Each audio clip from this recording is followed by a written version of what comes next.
Did we really think it was going to be over in one night, the first night? Would the fake news Democratic establishment let that happen? The same one that told us this president was a traitor, that impeached him over a nonsense phone call?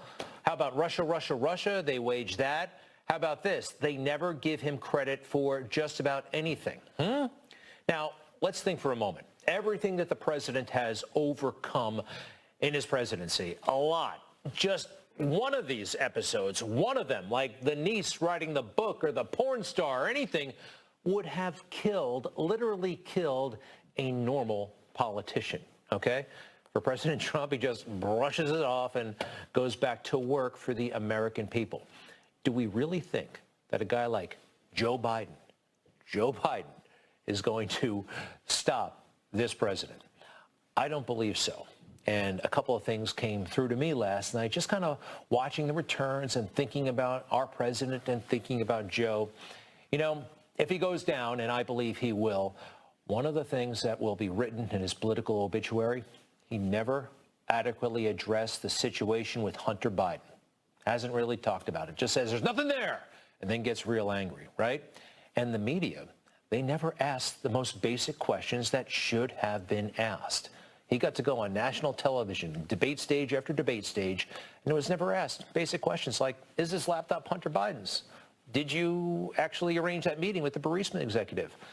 Quite frankly, that shows a lack of respect for all of us, that the media would not do that. And they don't like him, they don't like us, and they've been saying for so long that he would lose, Donald Trump, that they're not to be trusted. They are not to be trusted right now at this juncture. So where are we? You heard Sean. He mentioned Arizona, Nevada. There are some legal challenges in Wisconsin and Michigan. Pennsylvania, it looks like we're in command in Pennsylvania. This can work out very, very easily, in fact, and we may see some dramatic developments as soon as tonight. But the fake news, they want you to be discouraged. Really is the opposite situation, because for literally years, they've been saying that whoever runs against Donald Trump would win, that 2016 was some sort of crazy fluke. It's not happening at all. Remember the whole thing about the blue wave? I even heard blue tsunami.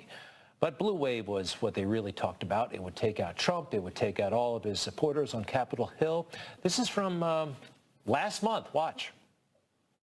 Opinion contributor Bill Schneider writes, quote, "There's a wave coming, a blue wave like the one in 2018, only bigger, much bigger, big enough to sweep away President Trump and the Republican majority in the Senate." Now, we never bought that, but the thing is, they kind of convinced themselves that that was going to happen, a landslide. They were wrong because they're lazy and they don't understand us, and they're not even curious about us. They just want everything to go back to normal. The old swamp where they can be lazy, greedy snakes. Forgive me, but yes, I think that applies. I want to recap a little bit of last night, some of the highlights in my book. NewsMax, our coverage here was outstanding and truly provided an alternative, a needed alternative. Mark Halperin and Sean Spicer were absolutely brilliant, and their only agenda was the truth. And I'm telling you, it just came across on screen. I would go around the dial. Everyone else, they were clearly rooting for the other side. And over at Fox, they seem to have all kinds of complicated motives these days. I really can't figure out what their agenda is. But early in the evening, I got a pretty good feeling about how the night was going to turn out. Florida 51-48 right now. That has been called for the president. That's in Florida what we call a landslide. It's always a tight state. He keeps Florida, Sean. So as that was giving us a really good feeling, that was totally freaking out the mainstream media, the fake news. And they were like, what are we going to do about this? And I believe they were making sure that arrangements were being made in states like Michigan, states like Pennsylvania, Wisconsin, and so on and so on and so on.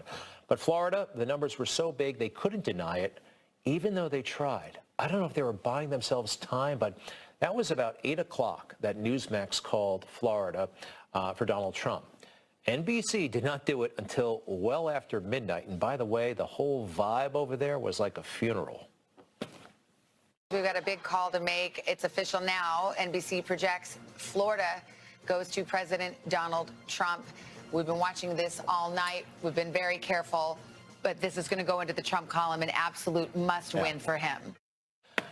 We've been very careful and very reluctant to do this, but we have to, and it's late, so I guess we will, but we're told that other things have been arranged. So anyway, they were like holding their nose when they did it. It was weird. Meanwhile, Fox told you about their conflicting agenda, and also it was not a lot of energy over there. It was like, again, some sort of funeral scene. But they called Arizona for Joe Biden weirdly early. They were the first, I believe, and they did not have the numbers, the data to do it. I think there might have been some internal bickering over there, but they pulled the trigger and they called Arizona for Joe Biden. Yeah. The Fox News Decision Desk is calling Arizona for Joe Biden. That is a big get for the Biden campaign. It's also signals that it's a good night for Mark Kelly, the Democratic Senate candidate against Martha McSally there. But Biden picking up Arizona changes the math. Yeah, changes the math, and I think that's why they did it, why they did it early. Makes no sense. It signals that they've got conflicting agendas, because Arizona, we got hundreds of thousands of outstanding votes that have not been counted, and the Trump forces are very confident that we could see this fall into the win category for Donald Trump. Another thing that I thought was just appallingly bad. I mean, I don't think I've ever seen anything quite as bad, but last night, it's a historic night, right? Election night. We heard from Joe Biden at one point, and then out comes President Trump. This is the President of the United States on election night. It's a very close election, and he speaks, not for terribly long, by the way. What was it, 7 minutes? Less than 10, and he was interrupted. He was interrupted. NBC News anchors just jumped in. They tried to do that whole fact-check routine, which I told you almost always blows up in the fact-checker's face. I've been saying this from the day I heard they were going to send out tens of millions of ballots. We're listening to the president speaking at the White House, but we got to dip in here because there have been several statements that are just frankly not true. It's a very sad moment. To me, this is a very sad moment, and we will win this, and as far as I'm concerned, we already have won it. So I just want to thank you. We are reluctant to step in, but duty-bound to point out when he says we did win this election, we've already won, that is not based in the facts at all. Again, there are millions of votes yet to be counted. Our presidents don't select our victors. No, but liars like Brian Williams do? I'm sorry, but put them both up. Savannah Guthrie and Brian Williams. Savannah, by the way, she's married to a high-level Democratic operative. She makes about $1.5 million a month. Consider that, all right? Maybe you do probably some pretty strange things to keep a job like that as well. Brian Williams, he's got significant issues. I mean, remember, years ago, maybe you've forgotten. But the guy, I'm sorry, a serial liar, telling grand stories about himself that not true. And there he is, fact-checking our president and telling us that he's the one who decides who wins. No, it doesn't work that way. Something that came out last night I thought was fascinating, and most of the media missed it. The president, his courting of black and brown people is paying dividends. And he wasn't getting this support just by being nice. It was substance, criminal justice reform, the funding of historically black colleges and universities. Black community, Hispanic community, they noticed in a big way. You know, he doubled his support last night among African-American women. Among black men, it went up some 40%. This is huge. This is seismic. And this could have lasting implications for the Republican Party.